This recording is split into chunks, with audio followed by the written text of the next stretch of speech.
Sip, halo teman-teman semua, hai. Hai. Ya, jadi sekarang kita rasanya depan kamera. Yoi. Aneh. Emang Ini aneh. Sermin lagi. Sekarang kita mau bahas sesuatu lagi nih.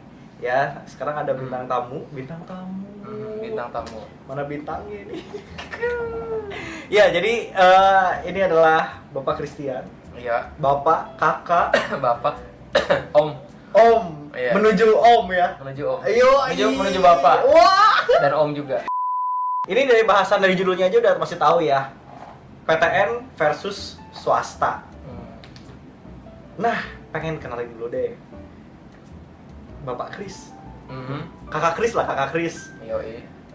PTN versus swasta. Emang pekerjaan sekarangnya apa sih? Jadi gua ngedosenin di PTS. Ngedosenin di Ya, salah satu gua universitas. ngedosenin di Di boleh nggak Bandung sih ya? nyebut?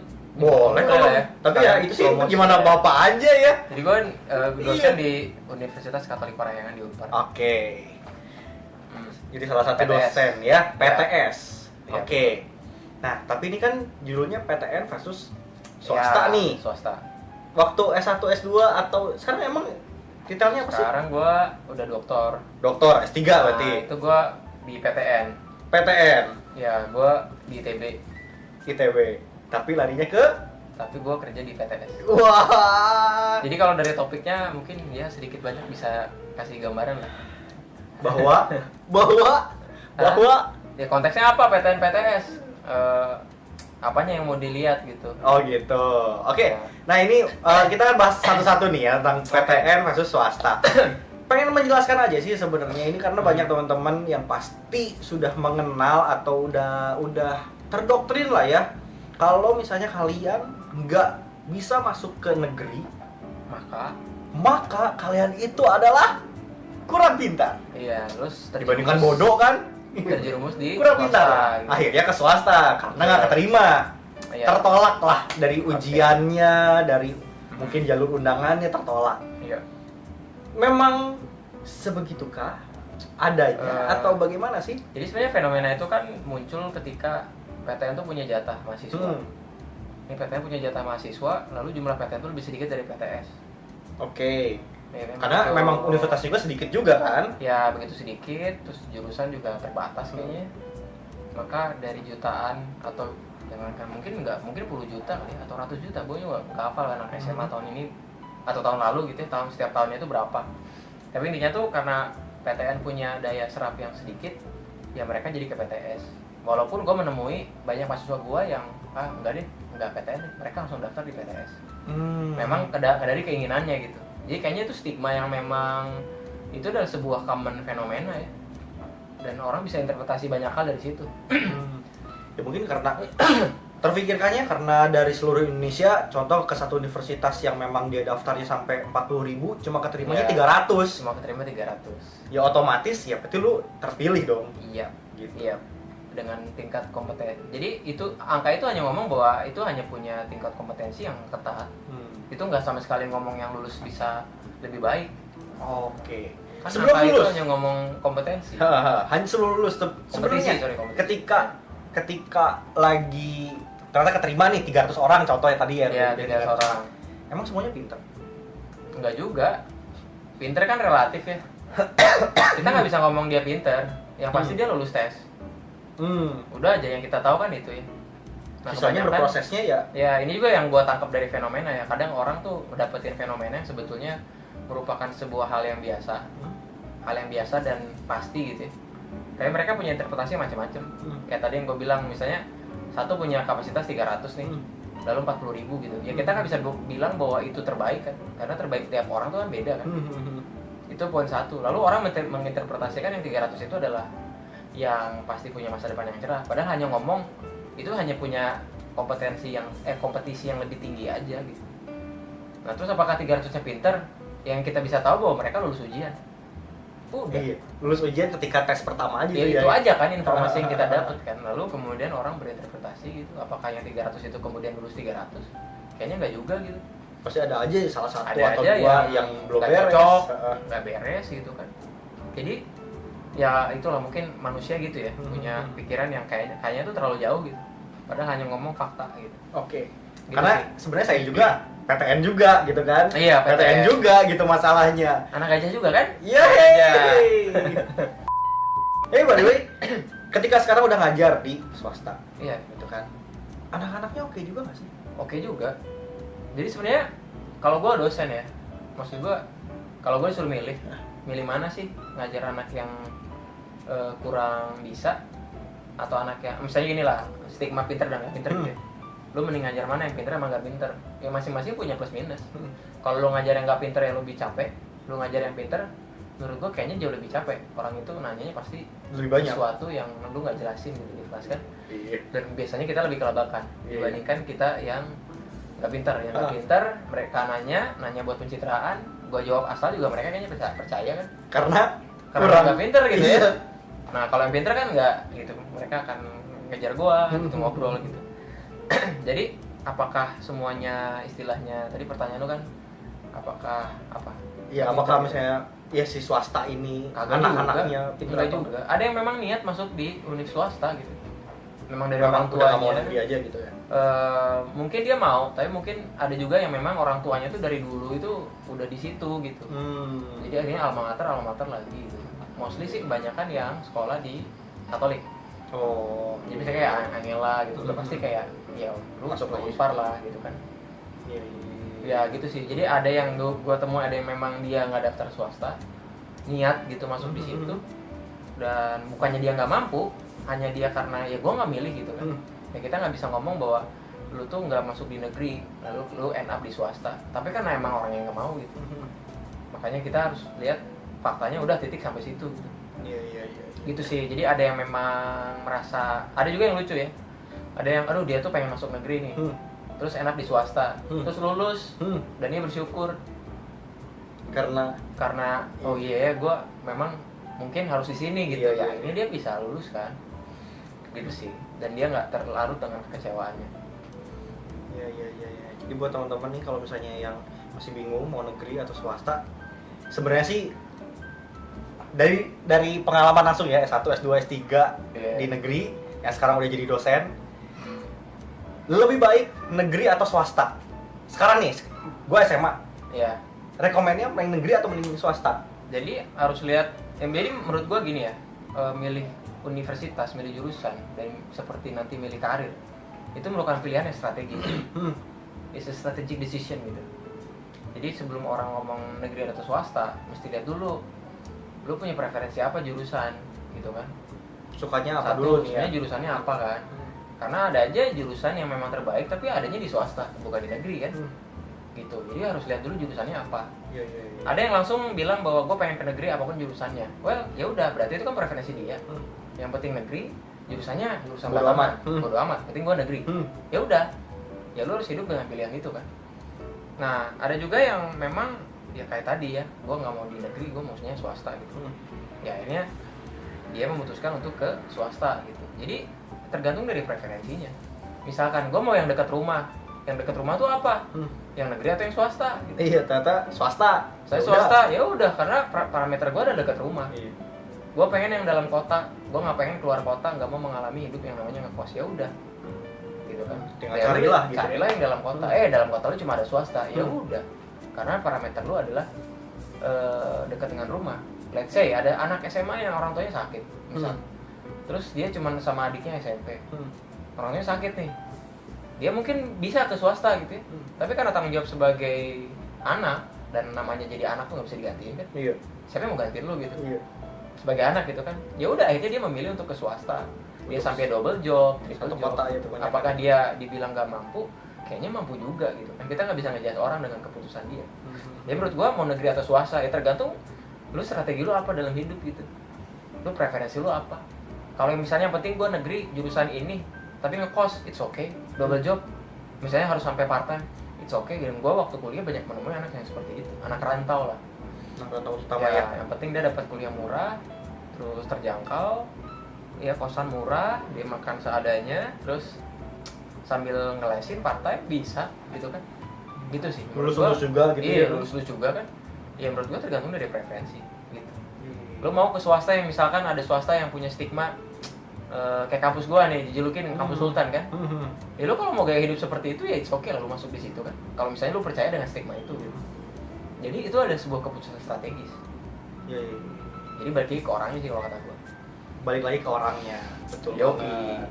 Walaupun kampus Sultan, dosen-dosen juga menjadi sultan. Bapak sudah menjadi sultan? Tentu saja belum. Wah. Tapi banyak yang nggak yang gua temui itu sebenarnya nggak sultan juga. Maksud gua ada yang memang sampai harus kerja part time. Ada yang rumahnya jauh, mesti pakai kendaraan umum lah, gitu, mesti pakai kereta gitu kan. Perjuangan juga lah gitu ya. Biasanya perjuangan juga gitu. Buat ngajar doang padahal ya. Betul. Gitu. Buat maksudnya ya buat dia bisa belajar di PTS. Ya ada juga yang berjuang seperti itu. Gitu. Ya maka cuman kan kita sebagai masyarakat yang awam itu ya hanya melihat trennya doang. Maka kita ambil kesimpulan dari sebetulnya data yang kita sebenarnya nggak yakin juga ini benar atau enggak gitu. Stereotype lah istilahnya. Oh ya, terus berhubung nih kalau misalnya antara negeri atau swasta sebenarnya ya.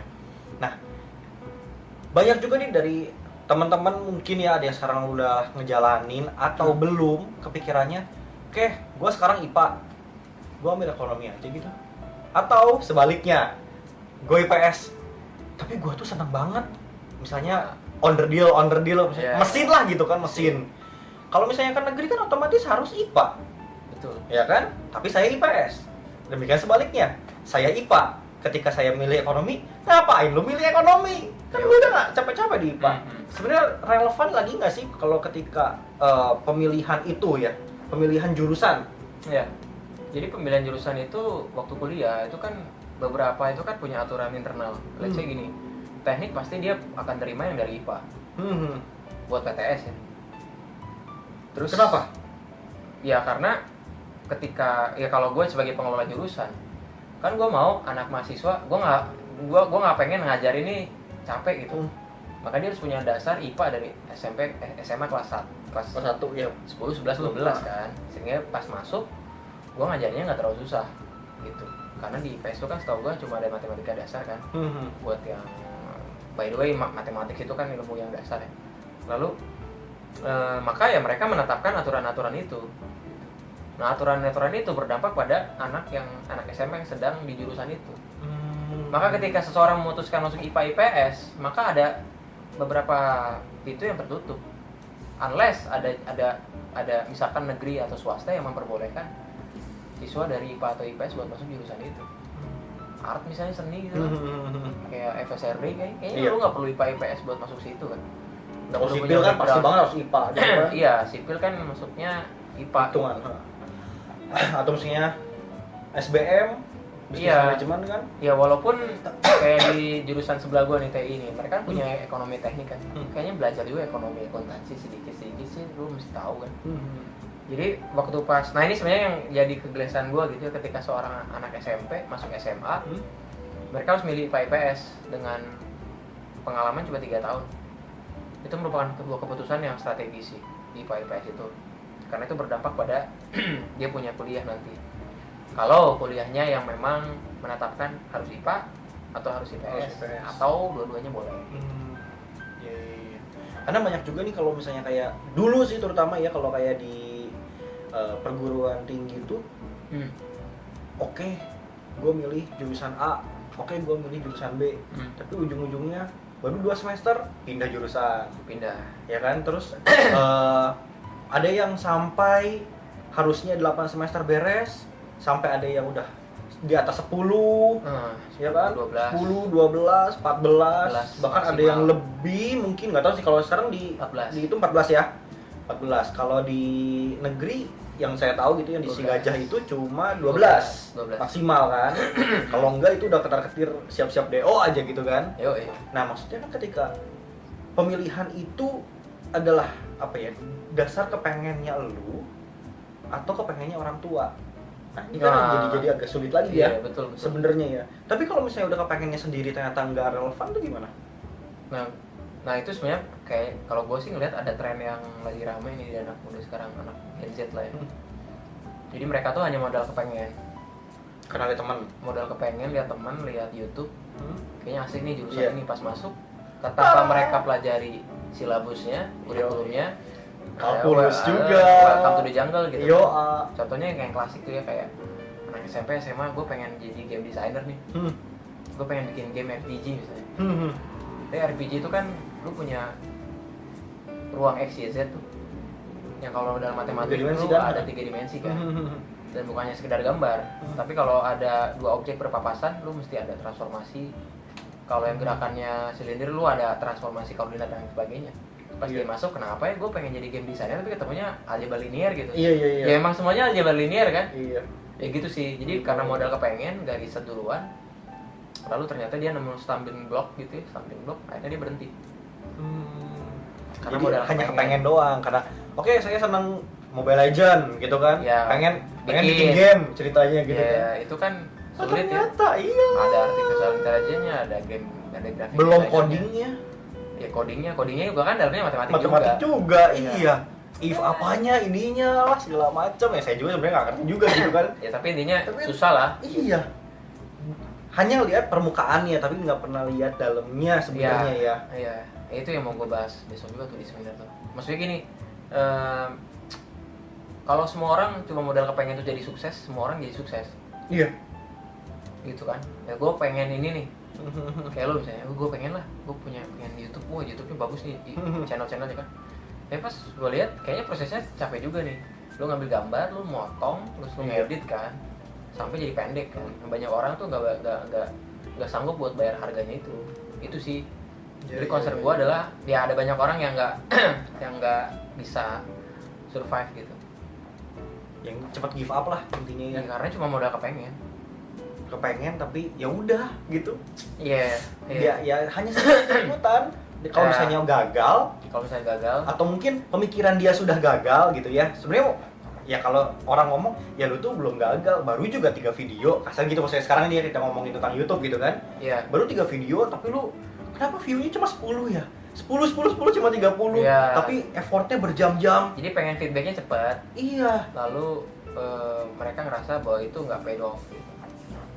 Ya cuman kan semua kayaknya perlu waktu ya. Perlu waktu, perlu proses lah gitu. Betul. Karena kayak kakak juga kan maksudnya dari S1, S2, S3 kan itu juga proses juga kan ya. Iya. Iya, proses juga untuk bisa ngeraih itu di usia muda gitu kan. Dan juga apa namanya? Kayaknya melihat lagi ke anak-anak sekarang jarang ya ada yang sampai S3 banyak gitu dan Ya, seumuran. kalau mau misalnya kalau ada yang mau jadi peneliti atau ngajar ya berarti kan harus sekolah tinggi kan. Ada yang memang berhenti di S1 karena mau ke korporasi. Lalu dia S2, tapi S2-nya korporasi lah kayak MBA gitu ya. Itu oke sih. Lalu ada juga yang memutuskan untuk sambil kerja misalnya atau langsung berwirausaha. Gitu sih. Iya. Oke. Wah, dibahas juga ya ternyata ini ya semuanya. Iya. Sama ada satu lagi nih, kemarin tuh gue baru belajar kapan? Awal tahun ini atau akhir tahun lalu ya. Ada yang namanya survival bias. Jadi survival bias tuh gini. Gue ingat percakapan waktu gue lagi motivasi satu anak lagi mau TA nih. Lagi mau tugas akhir ya, skripsi. Terus gue bilang, lu kapan beres? Dia bilang, Bapak, toh Steve Jobs juga sama Bill Gates, DO bisa sukses, Pak. Semua orang kan kayak gitu kan. Maksudnya semua orang akan bilang Mark Zuckerberg lah. Mereka kan kutip orang-orang yang memang sudah sukses lalu memang tidak selesai kuliahnya gitu. Ada banyak yang kayak gitu, lalu mereka jadikan alasan. Atau kayak misalnya itu juga bisa tuh, dia kuliah sambil kerja, terus dia sambil ini bisa gitu kan. Itu yang jadikan mereka contoh gitu. Lalu gue dulu tuh waktu pas denger percakapan ini sulit buat counternya kan. Akhirnya gue sampai pada satu podcast sampai dia ceritain namanya survival bias. Nah, survival bias ini ada ketika Perang Dunia 2. Jadi lu bayangin ada kapal banyak ya, kapal Perang Dunia 2 itu kan sekutu lawan Jerman tuh. Lalu ada kapal bomber sama kapal yang paratrooper untuk orang terjun payung.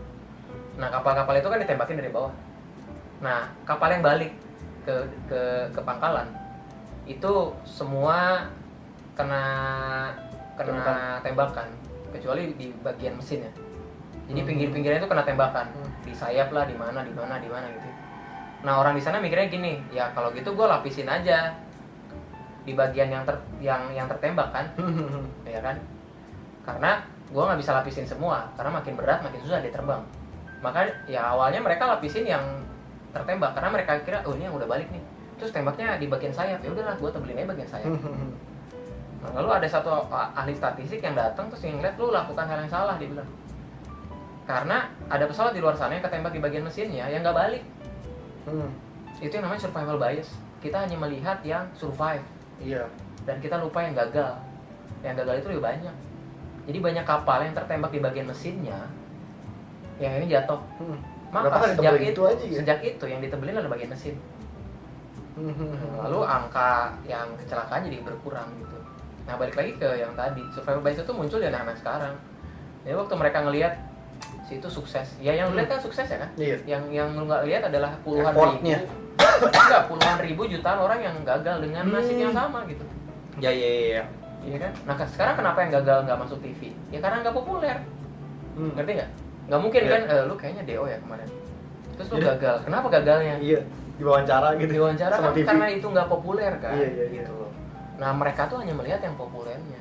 Nah waktu mereka lihat kayaknya jadi YouTuber gampang ya. Terus gue bikin karena dia juga sukses. Yang sukses kan dia. Kita tuh nggak tahu ada puluhan ribu yang mencoba lalu mereka gagal. Gagal juga. Karena berhenti. Nah itu yang gue belajar tuh survival bias. Jadi sekarang punya counter buat mereka yang ngeyel gitu. Iyo. Tuh gitu. Jangan ngeyel berarti. Wah, iya. Ini udah 22 menit loh. Udah kerasa ya ngobrol. Otak saya sudah mulai stres nih. Aduh, maaf. Ini by the way jam 12 malam loh. Masih bisa berpikir seperti ini di depan Bapak ya. Memang sungguh luar biasa. Inilah perjuanganku. Ya, semoga bisa terjawab ya. Swasta versus negeri dan bagaimana memilih sebuah jurusan gitu ya. Tapi kayaknya memilih sebuah jurusan yang lebih dalam-dalamnya nanti di next video aja kali ya. Iya, karena itu lebih ke teknis, mesti ngelihat faktor genetik berpengaruh.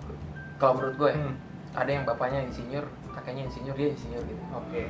Stop dulu sampai situ. Iya. Ya, nanti kita akan bahas ya. Yang kedua, lihat udah dulu dong. Kayaknya semuanya ter. Oh iya, sneak peek. Iya. Satu lagi lihat dari histori nilai. Histori nilai. Oh, jadi dari genetik sama dari nilai. Histori nilai. Itu doang sih. Ada lagi sih yang lain, tapi nanti lah ya. Nanti pokoknya kita akan bahas lagi bagaimana cara memilih jurusan yang paling baik. Nanti mungkin saya juga sedikit share juga lah ya. Saya juga jurusan di mana, terus kenapa juga bisa masuk negeri. Yang sebenarnya saya juga pertama, ini sebelum beres ya, negeri itu. Ya kan tadi kan udah stigmanya gitu kan, yang pinter, yang ujiannya pas lolos lah gitu kan ya. Karena yang aku lihat ketika di koran kan, dulu masih di koran kan? Koran. Sekarang nggak tahu nih, masih di koran atau enggak? Sekarang online. Sekarang online. Oh, dulu kita masih di koran. Kalau misalnya di orang Bandung, Pikiran Rakyat atau di Kompas atau kayak gitu kan, cari nama kita, nomor induk kita, terus nama kita bener atau enggak gitu. Nanti kalau situ oke, nanti masuk ke webnya universitas yang kita pilih gitu kan. Itu tuh bener-bener kayak, ada nama saya, nggak yakin deh kayaknya gitu kan. Terus satu, iya kan.